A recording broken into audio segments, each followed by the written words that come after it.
বিসমিল্লাহ।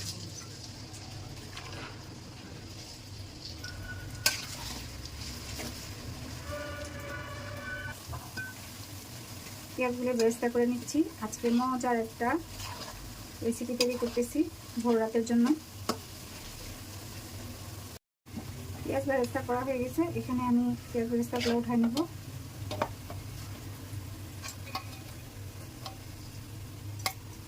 আর এগুলো থাকবে। এখন এই যে এখানে আমি যে মশলাটা তৈরি করেছিলাম সেটা দিয়ে দিলাম।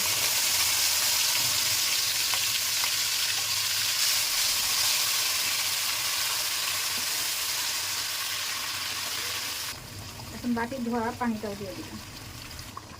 আর এখানে মশলাগুলোর মধ্যে ছিল আদা রসুন বাটা, শাহি গরম মশলার গুঁড়া, জিরের গুঁড়ো আর মরিচ গুঁড়ো, তারপরে আছে একটু ভিনেগার আর গুঁড়া দুধ। এগুলো সব একসঙ্গে দিয়ে আমি ব্লেন্ড করে নিয়েছি, আর সাথে কাঁচামরিচও ব্লেন্ড করেছি। আজকে এটা রান্না করার জন্য কোনো বাদাম ইউজ করবো না, একদম সাদা মাটা। এই যে এখানে গরম মশলাগুলো দিয়ে দিলাম, এগুলো আগে দেওয়া দরকার ছিল, ভুলে গেছিলাম। আমাদের বাসায় সবগুলো বাচ্চা মাশাআল্লাহ আলহামদুলিল্লাহ রোজা রাখতেছে।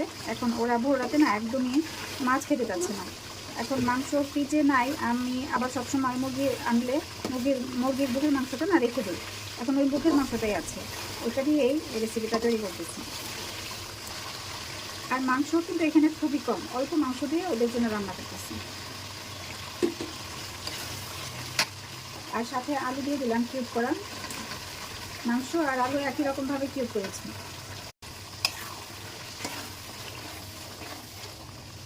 আমি লবণ দিইনি, এখন স্বাদ মতো লবণ দিয়ে দিলাম।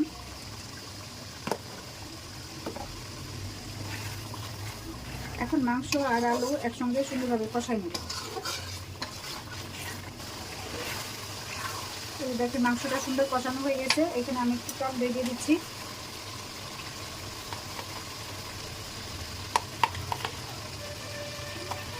আমি যে এখন রান্না করতেছি, এখন বাজে রাত 10:30।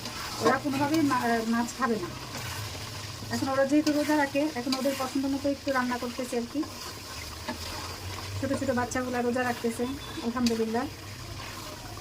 এখন ওদের রুচি মতো কিছু রান্না করলাম আর কি। হঠাৎ করে আসলো যে কি রান্না করি, দেখি মাংস তো অল্প আছে, মাংস দিয়ে এইভাবে রান্না করে দিয়ে ওরা এমনিতে পোলা মাংস খেতে খুবই পছন্দ করে, তাই বিরিয়ানির মতো করে রান্না করে দিচ্ছি। মাংস কষানো হয়ে গেছে, এখন আমি পোলার চাউলটা দিয়ে দিচ্ছি। আগে থেকে ধুয়ে ঝরিয়ে রাখছিলাম।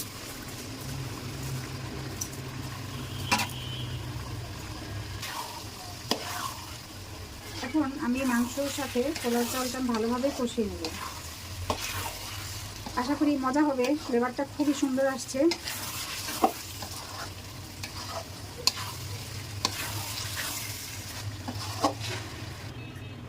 এখানে পানি দিয়ে দিলাম পরিমাণ মতো। এখানে 1/2 কেজি চাউল ছিল, এখানে 1 লিটার পানি দিয়েছি। 1/2 কেজি চাউলে 1 লিটার পানি লাগে।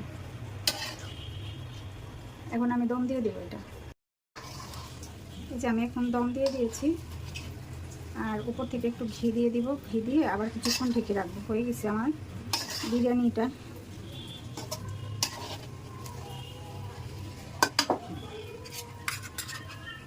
একটু ঘি মিশিয়ে দিলাম, ঘিটা দিলাম, ফ্লেভার আসবে সুন্দর। এটা হলো গোলাপ জল, আর এটা হলো কেওড়া জল, অল্প কিছু দিয়েছি।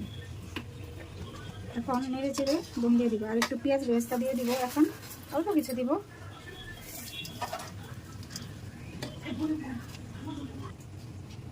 পেঁয়াজ বেরেস্তা দেওয়ার পর একটু নেড়ে চেড়ে মিশিয়ে আবার কিছুক্ষণ ঢেকে রেখে দেবো। হয়ে গেছে, একদম সুন্দর ঝরঝরে হয়েছে দেখেন মাশাআল্লাহ। বাচ্চারা খাওয়ার পর রিভিউ দিব কেমন হয়েছে।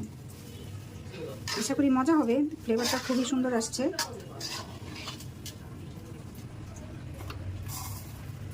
এখন উপরে কিছু পেঁয়াজ বেরেস্তা দিয়ে ঢেকে রেখে দেবো।